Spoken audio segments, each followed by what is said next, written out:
Bonjour à tous. Dans cette vidéo, nous allons parler du cycle de vie d'un logiciel. De sa création à sa fin de vie, il existe 4 étapes principales. L'analyse du besoin, le développement, la mise en production et enfin la fin de vie du logiciel. L'analyse du besoin. Le cycle de vie d'un logiciel commence avant tout par un besoin. Le plus important est de bien le comprendre. C'est l'une des tâches complexes du développeur. Il faut à tout prix éviter les malentendus entre les personnes pour ne pas développer un logiciel qui ne réponde pas aux besoins initiaux. Cela peut paraître stupide, mais cela arrive très souvent, d'autant plus qu'il y a parfois plusieurs intermédiaires. C'est pourquoi on rédige généralement des documents pour clarifier les besoins et aider les développeurs dans leurs tâches. Un document précisant le besoin complet du client se nomme généralement l'analyse du besoin. Une SFD, spécification fonctionnelle détaillée, est aussi rédigée et décrit le fonctionnement détaillé du logiciel. Ces documents sont ensuite présentés au client. Ce dernier valide si le projet répond bien à ses attentes. Une fois les documents approuvés, le développement peut commencer. La réalisation d'un logiciel est constituée de 4 grandes phases de développement. Celle qu'on connaît le plus souvent est la version bêta.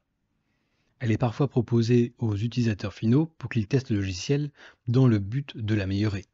En effet, en bêta, le logiciel est relativement stable mais peut toujours subir des bugs plus ou moins importants ou avoir des performances limitées.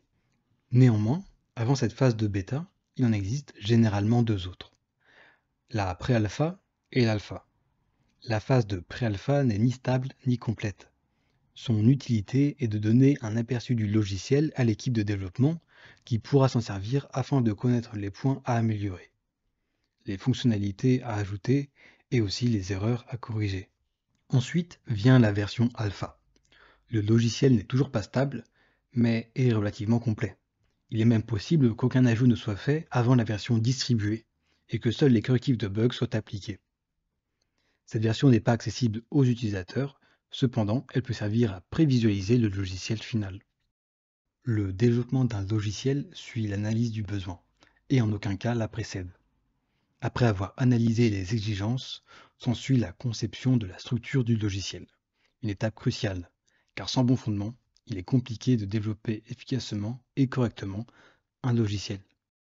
Les tests unitaires consistent à vérifier le bon fonctionnement d'une partie précise d'un logiciel ou d'une portion d'un programme. Ils sont essentiels afin de garantir le bon fonctionnement de celui-ci. Enfin, pendant la phase d'alpha et de bêta, un grand nombre de tests logiciels sont réalisés en utilisant des techniques définies dans l'objectif de détecter un maximum d'erreurs. Quand tous les tests sont réussis, c'est-à-dire que le logiciel est stable et que la phase de bêta est terminée, le logiciel est mis en production. La mise en production et les mises à jour. Arrive alors l'étape cruciale de la mise en production. Cette phase, aussi appelée le déploiement, est celle où le logiciel, qui a été soigneusement analysé, conçu et testé, est finalement dévoilé à son public. À ce stade, le produit quitte l'atmosphère confinée du laboratoire de développement pour plonger dans l'univers bouillonnant et imprévisible du marché. Les consommateurs ont enfin la chance de mettre la main sur ce nouvel outil, de le tester, de l'évaluer et, espérons-le, de l'apprécier. Mais la vie d'un logiciel ne s'arrête pas au moment où il est mis sur le marché. Bien au contraire, il s'agit d'une étape clé de son évolution. Une fois que le logiciel est en production, les développeurs se consacrent à sa maintenance et à son amélioration constante. Leur mission ? Traquer les bugs résiduels, optimiser les performances et enrichir le produit avec de nouvelles fonctionnalités. Ces tâches sont menées au gré des retours d'expérience des utilisateurs, véritables guides des mises à jour à venir. L'interaction entre l'équipe de développement et les utilisateurs du logiciel est ici essentielle. Les développeurs communiquent régulièrement avec leur public, les informant des mises à jour prévues et recueillant leur avis et suggestions. C'est dans cette écoute et cette interaction que le logiciel continue à se transformer, à s'améliorer et à mieux répondre aux attentes de ceux qui l'utilisent au quotidien. Pour accompagner les utilisateurs dans cette aventure numérique, un support technique est généralement mis en place. Cette équipe dédiée se charge de répondre aux interrogations des utilisateurs, de résoudre leurs problèmes et de les guider dans l'utilisation du logiciel. Un véritable filet de sécurité pour assurer une expérience utilisateur optimale. C'est donc lors de cette phase de mise en production et de mise à jour que le logiciel se révèle pleinement, continuant à évoluer au rythme de son utilisation et des feedbacks de ses utilisateurs, une étape dynamique et cruciale qui fait du cycle de vie d'un logiciel une aventure constamment renouvelée. La fin de vie d'un logiciel marque la dernière étape de son cycle de vie. Lorsque le logiciel n'est plus vendu ni pris en charge, il entre dans une phase d'obsolescence. Bien que les utilisateurs fidèles puissent continuer à l'utiliser, les développeurs cessent de publier des mises à jour et de fournir un support technique. En effet, il est important de noter que les logiciels évoluent rapidement avec de nouvelles technologies et de nouvelles exigences. La fin de vie d'un logiciel ouvre la voie à de nouvelles innovations et à de nouveaux développements. Sur un plan écologique, il est essentiel de considérer l'impact environnemental de la fin de vie d'un logiciel. Les serveurs et les infrastructures qui soutenaient le logiciel peuvent être recyclés et réutilisés pour accueillir de nouveaux services, minimisant ainsi la consommation de ressources et réduisant les déchets électroniques.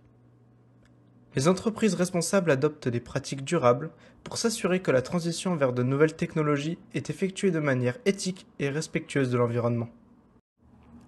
La fin de vie d'un logiciel marque également le début de nouveaux cycles de vie. Les développeurs et les entreprises se tournent vers de nouvelles idées et de nouveaux projets, en utilisant l'expérience acquise tout au long du cycle de vie du logiciel. Les utilisateurs peuvent trouver des alternatives plus avancées et plus adaptées à leurs besoins, offrant de nouvelles fonctionnalités et des améliorations significatives.